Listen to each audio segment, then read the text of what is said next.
నమస్తే,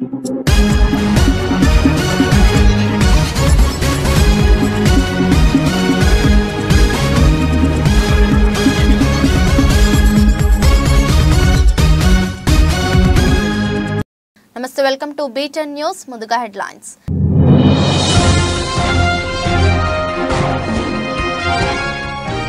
H1B visa fee భారీగా పెంపు. కొత్త ఫీజులు ఏప్రిల్ 1 నుంచి అమల్లోకి.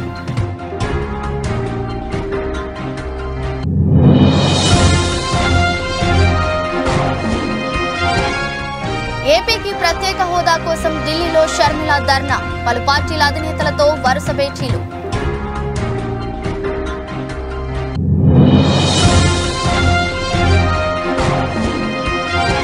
నన్ను ట్రోల్ చేసి నా జీవితాన్ని నాశనం చేసింది వీడే. కన్నీరు మున్నీరైన Barrelakka.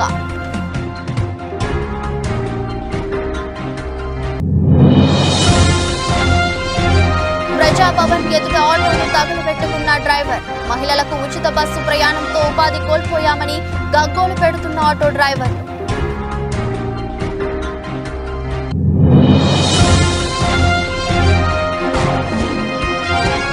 Yashasvi half century. Lunch లోపే 100 కొట్టిన టీమిండియా.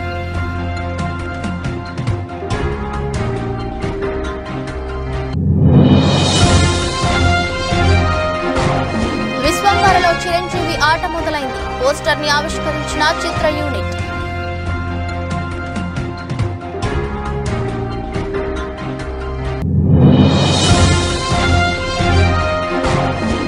దూసుకుపోతున్న స్టాక్ మార్కెట్లు. 770 పాయింట్లు పెరిగిన సెన్సెక్స్.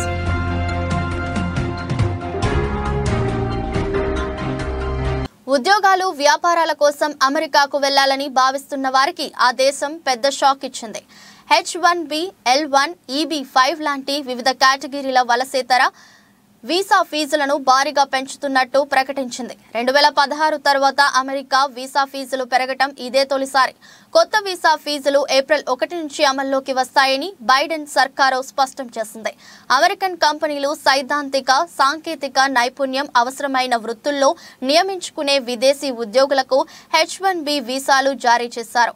అమెరికాలోని టెక్ కంపెనీలు భారత్, చైనా లాంటి దేశాలకు చెందిన వేలాది వృత్తి నిపుణులను నియమించుకునేందుకు ప్రధానంగా H1B వీసాలపైనే ఆధారపడతాయి. ప్రస్తుతం $460గా ఉన్న H1B వీసా అప్లికేషన్ ఫీజును ఏప్రిల్ 1 నుంచి $780లకు పెంచుతున్నట్టు అమెరికా వెల్లడించింది. అమెరికన్ బహుళ జాతి కంపెనీల్లోని విదేశీ ఉద్యోగుల అంతర్గత బదిలీకి వీలు కల్పించే L1 వీసా ఫీజును $460 నుంచి $1,385లకు, విదేశీ పెట్టుబడిదారులకు ఇచ్చే EB5 వీసా ఫీజును $3,675 నుంచి $11,160లకు పెంచుతున్నట్టు బుధవారం విడుదల చేసిన ఫెడరల్ నోటిఫికేషన్లో పేర్కొంది. H1B వీసా రిజిస్ట్రేషన్ ఫీజును కూడా $10 నుంచి $215లకు పెంచుతున్నట్టు బైడెన్ సర్కారు ప్రకటించినప్పటికీ అది వచ్చే ఏడాది నుంచి అమల్లోకి వస్తుందని తెలిపింది.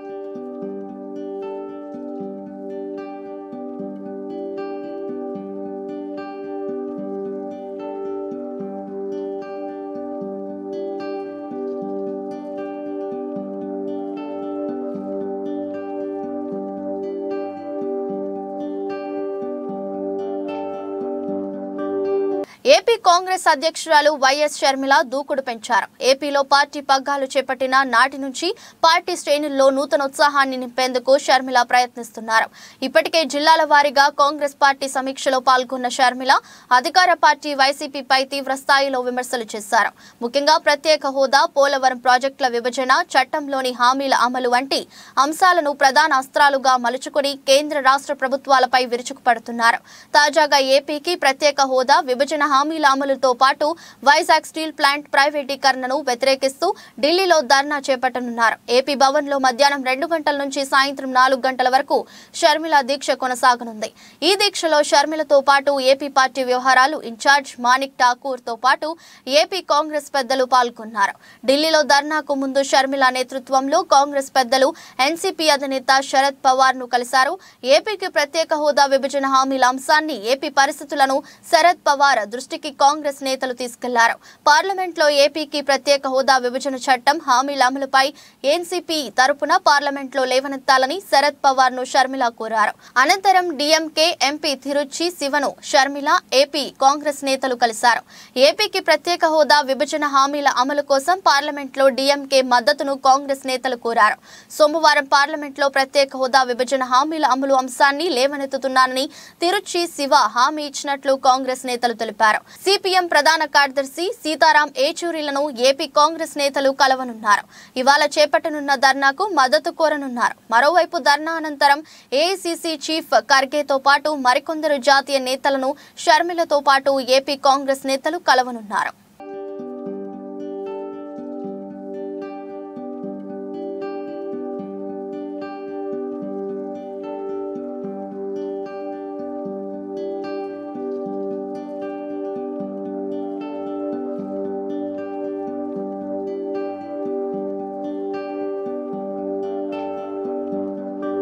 బర్రెలక్క కూడా సోషల్ మీడియా ట్రోల్స్ వల్ల ఇబ్బంది పడింది.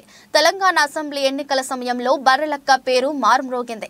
తెలంగాణ ఎన్నికల్లో పోటీ చేసింది బర్రెలక్క. అంతకుముందు ఆమె డిగ్రీ చేసి జాబ్ దొరక్క బర్రెలు కాసుకుంటున్నా అంటూ చేసిన వీడియో బాగా వైరల్ అయింది. దాంతో ఆమెకు బర్రెలక్క అనే పేరు వచ్చింది. ఫాలోయింగ్ కూడా విపరీతంగా పెరిగిపోయింది. సోషల్ మీడియా వల్ల ఎంత లాభం ఉందో అంతకు మించిన నష్టం కూడా ఉంది. చాలా మంది సోషల్ మీడియా ద్వారా ఫేమస్ అయ్యారు. సినిమాల్లో ఛాన్స్లు అందుకున్నారు. భారీ ఫ్యాన్స్ ఫాలోయింగ్ ను కూడా సొంతం చేసుకున్నారు. అయితే మరికొంతమంది మాత్రం పరువు పోగొట్టుకున్నారు. చాలా మంది ట్రోల్స్ కు గురయ్యారు. అయితే ఇప్పుడు బర్రెలక్క కూడా సోషల్ మీడియా ట్రోల్స్ వల్ల ఇబ్బంది పడింది. తెలంగాణ అసెంబ్లీ ఎన్నికల సమయంలో బర్రెలక్క పేరు మారుమ్రోగింది. తెలంగాణ ఎన్నికల్లో పోటీ చేసింది బర్రెలక్క. అంతకుముందు ఆమె డిగ్రీ చేసి జాబ్ దొరక్క బర్రెలు కాసుకుంటున్నా అంటూ చేసిన వీడియో బాగా వైరల్ అయ్యింది. దాంతో ఆమెకు బర్రెలక్క అనే పేరు వచ్చింది. ఫాలోయింగ్ కూడా విపరీతంగా పెరిగిపోయింది. దాంతో రాజకీయాల వైపు అడుగులేసింది. బర్రెలక్కకు కేవలం 5,000 ఓట్లు మాత్రమే పడ్డాయి. చాలా మంది ఎన్నికల సమయంలో బర్రెలక్కకు మద్దతు ఇచ్చారు. అయితే ఆమెపై ఎంత సింపతి వచ్చిందో ట్రోల్స్ కూడా అంతే వచ్చాయి. చాలా మంది సోషల్ మీడియాలో బర్రెలక్కను రకరకాలుగా ట్రోల్స్ చేశారు. అసభ్యకరమైన థంబ్నెయిల్స్ పెట్టి సోషల్ మీడియాలో వ్యూస్ కోసం దిగజారిపోయారు.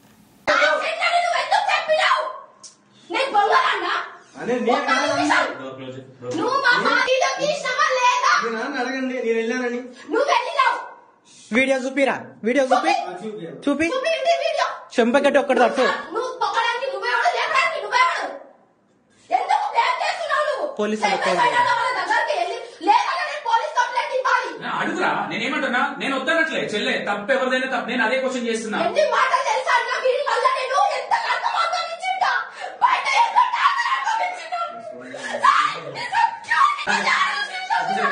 వీడియో చూపిరా. ఒక్క నిమిషం.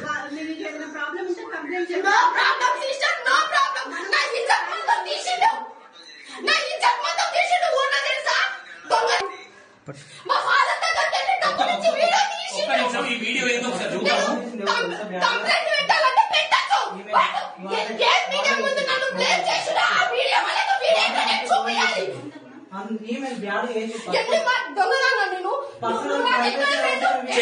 చేయండి.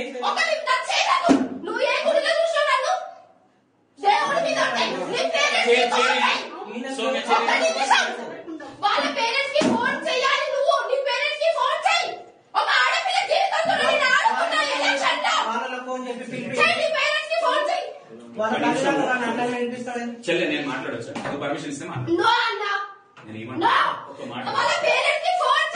నేను వద్దట్లేదు. ఒక ఆడపిల్లకి అన్యాయం జరిగితే 100% నేను కూడా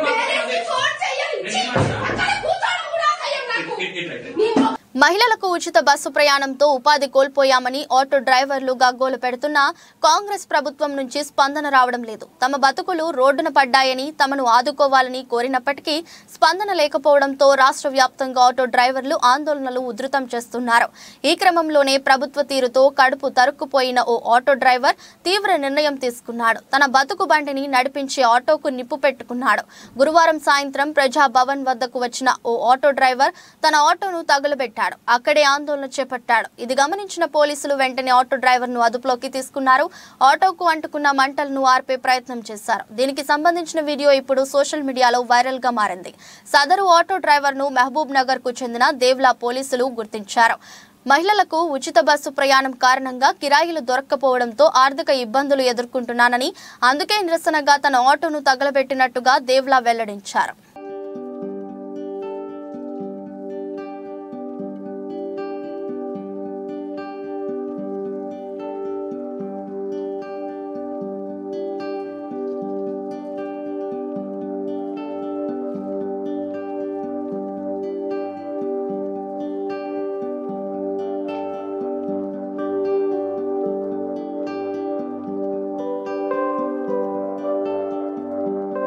తెల్లాపూర్ మున్సిపాలిటీ పరిధి ప్రజా గాయకులు గద్దర్ విగ్రహ ఆవిష్కరణ సభను తెల్లాపూర్ కౌన్సిలర్ భరత్ ఆధ్వర్యంలో ఘనంగా జరిగింది. కార్యక్రమానికి ముఖ్య అతిథులుగా రాష్ట్ర ఉప ముఖ్యమంత్రి మల్లు బట్టి విక్రమార్క మరియు టూరిజం శాఖ మంత్రి జూపల్లి కృష్ణారావు, మాజీ ఎంపీ మధు యాష్కి గౌడ్, గద్దర్ కుమారుడు సూర్యం కుమార్తె వెన్నెల, బీఎస్పీ రాష్ట్ర అధ్యక్షులు ఆర్ఎస్ ప్రవీణ్ కుమార్ విచ్చేసి గద్దర్ విగ్రహాన్ని ఆవిష్కరించారు. అనంతరం ఇరువురు మాట్లాడుతూ కాంగ్రెస్ ప్రభుత్వం వచ్చినా అధికారుల తీరు మారలేదు అన్నారు. అధికారుల చిట్టా మెల్లమెల్లగా భయపడుతుంటుందని, విచారణ జరిపి అందరిపై చర్యలు త్వరలోనే తీసుకుంటామని తెలిపారు. పట్టాలు ఇవ్వండి. ఒకటే సర్వే నెంబర్ లో ఆధిపత్య వర్గాలకేమో రెగ్యులర్ పట్టాలుంటాయి, పేద వర్గాలకు లావుని పట్టాలుంటాయి. ఇది వాస్తవం. ఒకటే సర్వే నెంబర్ లో ఇన్ని భూములు వచ్చినాయి. ఆకాశ హర్మేలు ఎక్కడెక్కడికి 100 అంతస్తుల మేడలు కట్టిండ్రు. ఈ భూములన్నీ కూడా ఈ పేద ప్రజలవే. ఈ భూములన్నీ కూడా దొంగ జీవోలు పెట్టి రోజు మరి పేపర్లలో వస్తూనే ఉన్నాయి. రహస్యంగా జీవోలు తీసి మరి వేల ఎకరాలు ఈ దొరలకు దారాదత్తం చేసి అసైన్డ్ భూములలో జీవిస్తున్న పేదలకు కేవలం 100 గజాలు ఇచ్చి ఊడతారా లేకపోతే ఇక్కడి నుంచి దొబ్బేయండి అనే పరిస్థితి గత ప్రభుత్వంలో ఉన్నది. దయచేసి మీరైనా ఈ పేద ప్రజలకు న్యాయం చేసి అసైన్డ్ భూమి కావచ్చు, విగ్రహం గురించి కావచ్చు, జిల్లా పేరు గురించి కావచ్చు, ట్యాంక్ బండ్ పైన వారి విగ్రహం పెట్టే విషయంలో తప్పకుండా ఈ ప్రభుత్వమే ఇలా ప్రజాప్రభుత్వం కాబట్టి అన్ని అంశాల పట్ల 100% డెఫినెట్ గా ఇది బాధ్యత.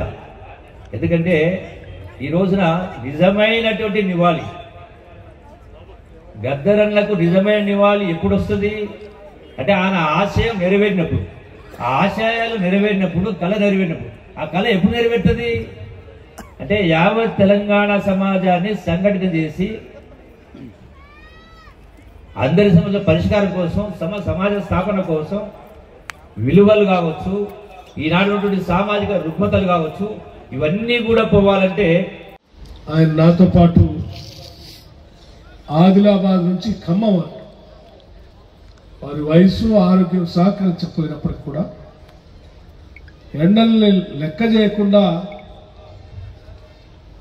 మిట్ట మధ్యాహ్నం కూడా నడుచుకుంటూ పాట పాడుకుంటూ నడుస్తూ వచ్చేవారు. గసబెట్టుకుంటూ నడుస్తూ ఉంటే మేమే చెప్పేవాడు, అన్న ఎందుకు నడుస్తాం, ఈ రాష్ట్రంలో ఉన్నటువంటి ప్రజల కోసం మీరు నడవాలి, సత్యం ఉంది, నేను సత్యం చెప్తున్నా అని చెప్పి చాలా సందర్భాల్లో ఆ సమావేశాల్లో ఆయన చెప్పాలనుకున్నటువంటి మాటలు, ఆయన మనసులో ఉన్నటువంటి ఆలోచనలన్నింటినీ కూడా పంచుకున్నాడు.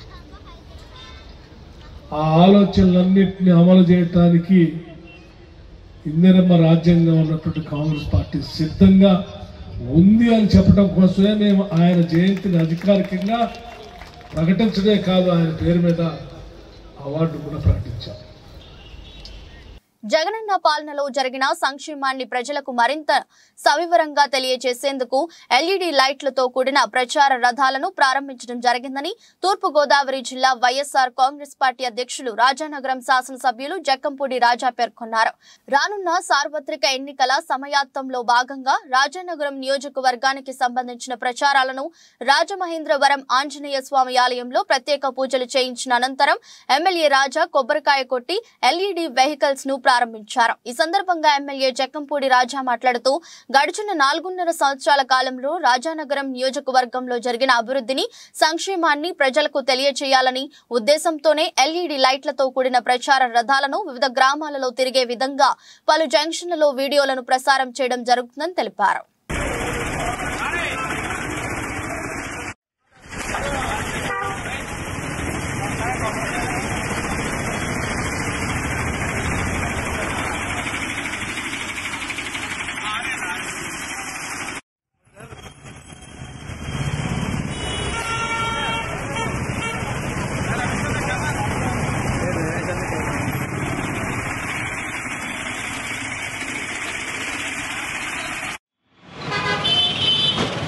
రాజానగరం నియోజకవర్గంలో జరిగినటువంటి గడిచిన 4.5 సంవత్సరాలుగా వైఎస్ఆర్ కాంగ్రెస్ పార్టీ పాలనలో అభివృద్ధి సంక్షేమ పథకాలని ఎన్నికలు సమీపిస్తూ ఉన్న తరుణంలో మరింత విస్తృతంగా ప్రజల్లోకి తీసుకుని వెళ్ళాలనేటువంటి ఉద్దేశంతో మరి ఎల్ఈడి వెహికల్స్ని పెట్టడం జరిగింది. వాటికి సంబంధించి ఆంజనేయ స్వామి వారి యొక్క అనుగ్రహంతో వారి యొక్క ఆశీస్సులు తీసుకుని వారి ఆలయం దగ్గర నుంచి ఈ యొక్క వాహనాలని ప్రజల్లోకి పంపించడం జరిగింది. జగన్మోహన్ రెడ్డి గారు ఏదైతే ఎక్కడ ఎప్పుడు ఎన్నడూ మనం విననిది చూడనిది ఇవాళ ఒక గొప్ప సంక్షేమ ప్రభుత్వ పాలన ఈ రాష్ట్రంలో అందిస్తూ ఉన్నారు. ఇవాళ అందుకు గాను ఆయనలోనే ఒక బలమైనటువంటి నమ్మకంతో విశ్వాసంతో ఖచ్చితంగా మనం ప్రజలకు మంచి చేశాం కాబట్టి ప్రజలు మనల్ని ఆశీర్వదిస్తారనేటువంటి నమ్మకంతో ఎన్నికలకి ఏదైతే వెళ్తూ ఉన్నామో ఇవాళ మేము కూడా అంతే ఆత్మవిశ్వాసంతో ప్రజల్లోకి వెళ్ళబోతూ ఉన్నాం. ఏదైతే సిద్ధం అనేటువంటి మాటని జగన్మోహన్ రెడ్డి గారు చెప్తా ఉన్నారు, మేము సైతం జగన్మోహన్ రెడ్డి గారితో పాటుగా ప్రజల్లోకి వెళ్ళడానికి ప్రజల ఆశీర్వాదాలు చూరగొనడానికి సిద్ధం. ఇవాళ ఏదైతే తెలుగుదేశం పార్టీ వాళ్ళు అవలంబిస్తూ ఉన్నటువంటి ఒక మోసపూరితమైనటువంటి కార్యక్రమాలని తిప్పికొట్టడానికి సిద్ధం.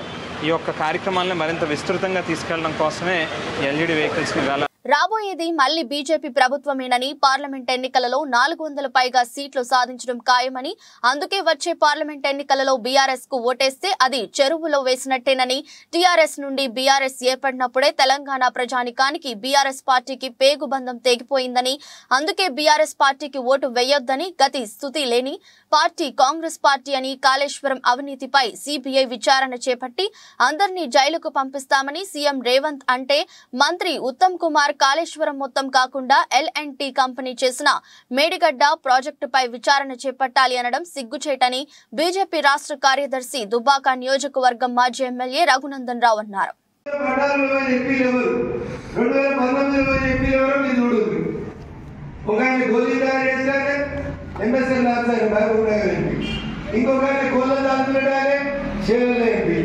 ఇంకొక భూములలో గీతలు తీసుకొని అమ్ముకునేటోడు నల్గొండలో పోటీ చేసేవాడు పోయాడు.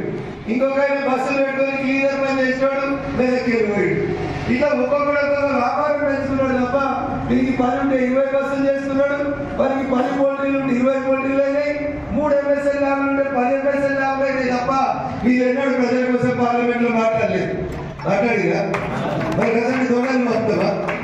రేపు ఏమైనా బీఆర్ఎస్ మంచోళ్ళకి ఇస్తారా? మళ్ళీ అమ్ముకుంటారా? వీడికే పేపర్లలో ఆయన పేరు వస్తుంది, కాలుమొక్కిన పేరు. కలెక్టర్ నుండి కాలుమొక్కిన పేరు వస్తుంది. ఎందుకు ఇస్తున్నారు ఆయనకు? కాలుమొక్కినందుకు కాదు, రింగ్ రోడ్డు మగ్గలు చెప్పినందుకు, రింగ్ రోడ్డు బంగ్లాలు కట్టినందుకు, కలెక్టర్ గా ₹1,00,000 జీతాన్ని ₹1,00,000 ఆస్తులు పెంచుకున్నందుకు వాళ్ళ దగ్గర 100 కోట్లు తీసుకొని అమ్ముకుంటారు. వాడంతా డైరెక్ట్ దగ్గరికి పొరపాటుకి అయితే పని చేస్తాడా? సో బీఆర్ఎస్ ఓటైతే చిన్నశంకరపేట చెరువులు వేసినట్టు, ఏడేసినట్టు చెరువులు వేసినట్టు అంటే 2-3 అయితే ఈ మిగుతాడు, ఆడికి వచ్చాక మనోళ్ళు కనబడేది. సో అందుకని బీఆర్ఎస్ అయినప్పుడే తెలంగాణ ప్రజలతోటి చంద్రశేఖరరావుకి తెలంగాణ ప్రజలకి మధ్యన పేగు బంధం తెగిపోయింది. ఏం బంధం తెగిపోయింది? దాన్ని కడుపులోకి వెళ్ళి మనం బయటకు వచ్చినాక పేగు బంధం అని చెప్తారు. ఆ బంధం ఇలా తెలంగాణ ప్రజలకి చంద్రశేఖరరావు మధ్య తెగిపోయింది. అందుకని బీఆర్ఎస్ ఓటేస్తే ఏడేసినట్టు. తెదేపా నాయకుడు గన్నవరం PACS మాజీ అధ్యక్షుడు కాసరనేని రంగబాబుపై దాడి కేసులో నిందితుడు అరెస్ట్ చేశారు. నిందితులు హైదరాబాద్ పాత బస్తీకి చెందిన వారిగా గుర్తించిన పోలీసులు దాడికి పాల్పడిన 5గురిని నిందితులను అదుపులోకి తీసుకుని గన్నవరం కోర్టు జడ్జి గారి ముందు ప్రవేశపెట్టిన గన్నవరం పోలీసులు 15 రోజులు రిమాండ్ విధించిన జడ్జి 5గురు ముద్దాయిలను గన్నవరం సబ్ జైలుకు తరలించిన పోలీసులు.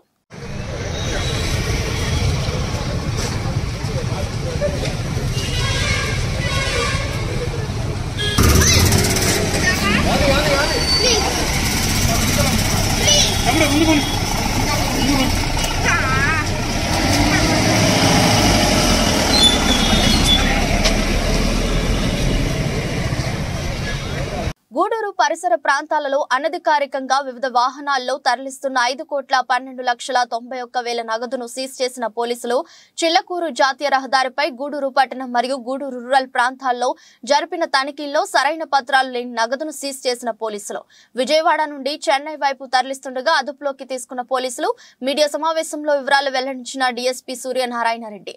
సమావేశంలో పాల్గొన్న సిఐలు వేణుగోపాల్ రెడ్డి, పాపారావు, ఎస్ఐలు అంజిరెడ్డి, మనోజ్ కుమార్ మరియు పోలీస్ సిబ్బంది ఉన్నారు.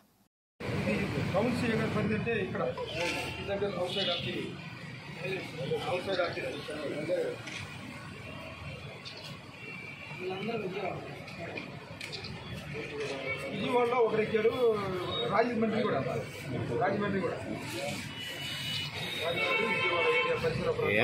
తెలుగు దుష్ప్రచారాల పార్టీ దిగజారిన నీచ రాజకీయాలు చేస్తుందంటూ పొన్నూరు వైసీపీ నాయకులు ధ్వజమెత్తారు. ఈ సందర్భంగా వారు మాట్లాడుతూ టీడీపీలో ఉన్న వారికి తాము చెప్తున్నా తాము స్థాయి తమకు తెలుసు, తాము ఏం మాట్లాడాలో తెలుసు, నువ్వు ఏంటో నీ స్థాయి ఏంటో నీకే తెలియాలని అన్నారు. తాను మాట్లాడేది నీ వెనకాల ఉండి మాట్లాడించిన నరేంద్ర నీకే నా ప్రశ్నలు మయూరి అబ్దుల్లాతో మాట్లాడించావు. చేతికి అందిన కొడుకు చనిపోతే ఆ బాధ ఎలా ఉంటుందో అందరికీ తెలుసు. ఆయనకి ధైర్యం చెప్పిన సందర్భాలు ఉన్నాయి. ఎమ్మెల్యే మరియు పార్టీ నాయకులు అందరూ కలిసి వారి కొడుకు చనిపోయినప్పుడు పరామర్శించడం జరిగింది. ఆయన స్థాయిలో చేయగలిగిన సాయం వారు చేశారని తెలిపారు. మైనార్టీకి సంబంధించిన వార్డులైతేనేమి, మైనార్టీకి సంబంధించిన కాలనీలు అయితేనేమి, మండలాలు అయితేనేమి మేము అభివృద్ధి చేశాం. మీరేం చేశారు అని నేను అడిగిన దానికి మీరు చేస్తే చేశామని చెప్పాలి, లేకపోతే లేదు అని చెప్పాలి. అసలు వాస్తవం పక్కన పెట్టి వ్యక్తిగత దూషణాలకి దిగటం జరిగింది. నువ్వు అహ్మద్ ఖాన్ అనే వ్యక్తి 10 రూపాయల వడ్డీలకు తిప్పుకునే బతుకు నీది. నువ్వా నా గురించి మాట్లాడేది? అందుకే మళ్ళీ చెప్తున్నా, నరేంద్ర అనేవాడికే నేను సమాధానం చెప్తున్నా. కేబుల్ అనేది మాది కాదు, గూండా సాంసరావు అనే వ్యక్తి దగ్గర నుంచి మేము లాక్కున్నామని చెప్పావు. అప్పుడు ప్రభుత్వంలో ఉంది ఎవరు? అధికారంలో ఉంది ఎవరు? స్థానిక శాసనసభ్యుడు ఎవడు? నిజంగా మేము గూండా సాంసరావు అనే వ్యక్తి దగ్గర లాక్కొని ఉంటే నువ్వు చేతులు గాజులు దొడుకొని కూర్చున్నావా? నీ నియోజకవర్గానికి సంబంధించిన ఒక వ్యక్తికి నాలాంటోడు అన్యాయం చేస్తుంటే, మా నాన్న లాంటి ఆయన అన్యాయం చేస్తుంటే నువ్వేం సాధించావు? గాజులు దొడుకొని కూర్చున్నావని అనుకోవాలి. నువ్వు నిజంగా గాజులు దొడుకొని కూర్చున్నావని చెప్తే మేము లాక్కున్నామో లేకపోతే అది మేము కొనుక్కున్నామో నేను దానికి సమాధానం చెప్తా. హైదరాబాద్ లోని ప్రజాభవన్ ఎదుట ఓ ఆటో డ్రైవర్ తన ఆటోకు నిప్పంటించారు. దీంతో ఆటో మంటల్లో కాలిపోయింది. సదరు డ్రైవర్ ను పోలీసులు అదుపులోకి తీసుకున్నారు. రథసప్తమి సందర్భంగా ఏడుపాయల వనదుర్గా భవానీ మాతకు సహస్ర పుష్పార్చన అభిషేకం అర్చకులు నిర్వహిస్తున్నారు. మెదక్ జిల్లా పాపన్నపేట మండలం నాగ్సన్పల్లి గ్రామంలో వెలిసిన ఏడుపాయల వనదుర్గా భవానీ మాత ఆలయంలో పుష్పార్చనతో పాటు అలంకరణ, హారతి, దివ్య దర్శనం కార్యక్రమాలను నిర్వహిస్తున్నారు. భక్తులు వందలాదిగా పోటెత్తి దర్శనం చేసుకుంటారు.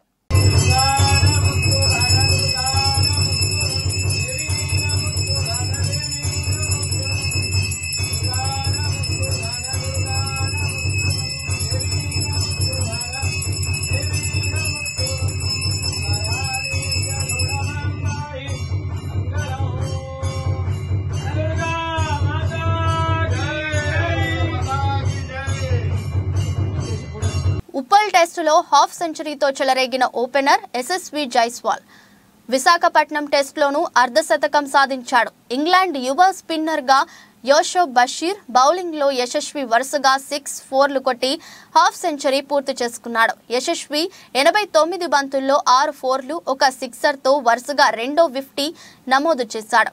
అండర్సన్ బౌలింగ్ లో శ్రేయస్ అయ్యర్ 4తో జట్టు స్కోర్ 100 దాటించాడు. దాంతో టీమిండియా లంచ్ సమయానికి 2 వికెట్ల నష్టానికి 103 రన్స్ కొట్టింది.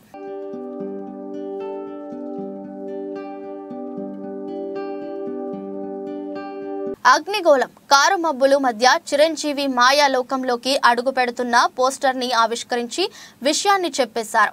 మెగాస్టార్ చిరంజీవి 156వ చిత్రం విశ్వంభర షూటింగ్ షురూ చేశారు. నేటి నుంచి రెగ్యులర్ గా సెట్స్ మీదకి వెళ్లబోతున్నారు అంటే అవునని తెలుస్తుంది. దానికి సంబంధించి చిత్ర యూనిట్ అధికారిక ప్రకటన కూడా రిలీజ్ చేసింది. మెగాస్టార్ జాయిన్స్ అంటూ విశ్వంభర కొత్త పోస్టర్ రిలీజ్ చేసింది. అగ్నిగోళం కారు మబ్బుల మధ్య చిరంజీవి మాయాలోకంలోకి అడుగు పెడుతున్న పోస్టర్ పోస్టర్ ని ఆవిష్కరించి విషయాన్ని చెప్పేశారు. దీంతో నేటి నుంచి చిరంజీవి సెట్స్ కి హాజరు కానున్నారని తెలుస్తుంది. ఇప్పటికే హైదరాబాద్ లో కొన్ని భారీ సెట్లు సిద్ధం చేసి పెట్టారు. చిరంజీవి సహా ప్రధాన తారాగణంపై కీలక సన్నివేశాలు చిత్రించాల్సిన నేపథ్యంలో కోట్ల రూపాయలు వెచ్చించి ఏకంగా 13 రకాల సెట్లు సిద్ధం చేసినట్లు తెలుస్తుంది. సోషియా ఫ్యాంటసీ చిత్రం కావడంతో మేజర్ పార్ట్ షూటింగ్ అంతా అక్కడే జరుగుతుందని తెలుస్తుంది.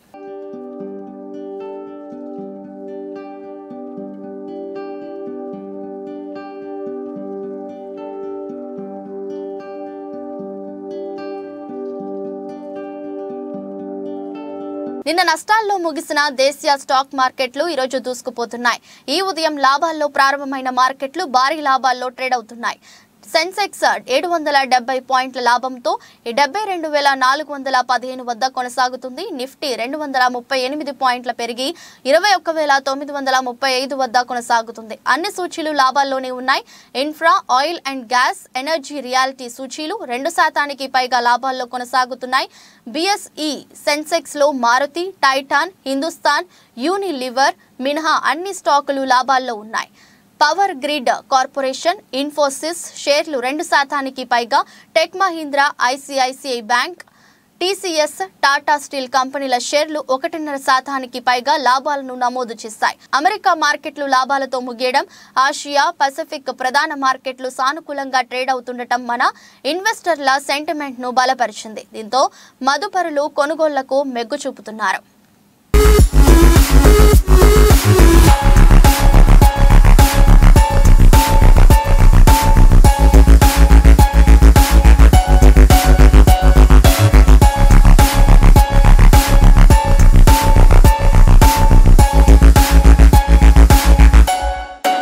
వార్తలు ముగించే ముందు మరోసారి హెడ్లైన్స్.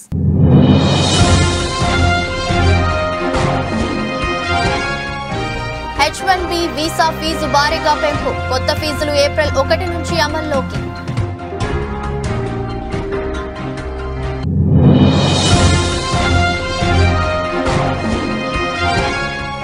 ఏపీకి ప్రత్యేక హోదా కోసం ఢిల్లీలో షర్మిల ధర్నా. పలు పార్టీల అధినేతలతో వరుస భేటీలు.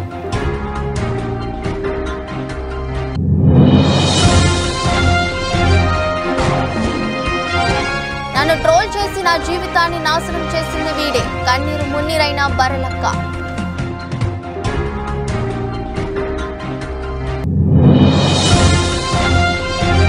ప్రజాభవన్ ఎదుట ఆటోను తగులబెట్టుకున్న డ్రైవర్. మహిళలకు ఉచిత బస్సు ప్రయాణంతో ఉపాధి కోల్పోయామని గగ్గోలు పెడుతున్న ఆటో డ్రైవర్లు.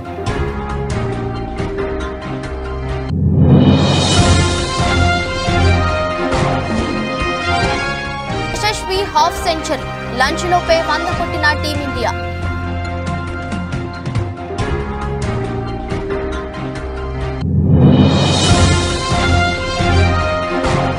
విశ్వంబరలో చిరంజీవి ఆట మొదలైంది. పోస్టర్ ని ఆవిష్కరించిన చిత్ర యూనిట్.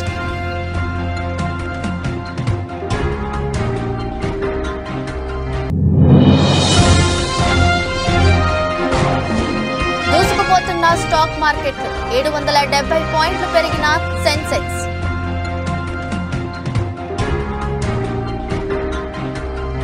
ఇది రోజు బులెటిన్. మరో బులెటిన్లో మళ్ళీ కలుద్దాం. అంతవరకు సెలవు. నమస్కారం.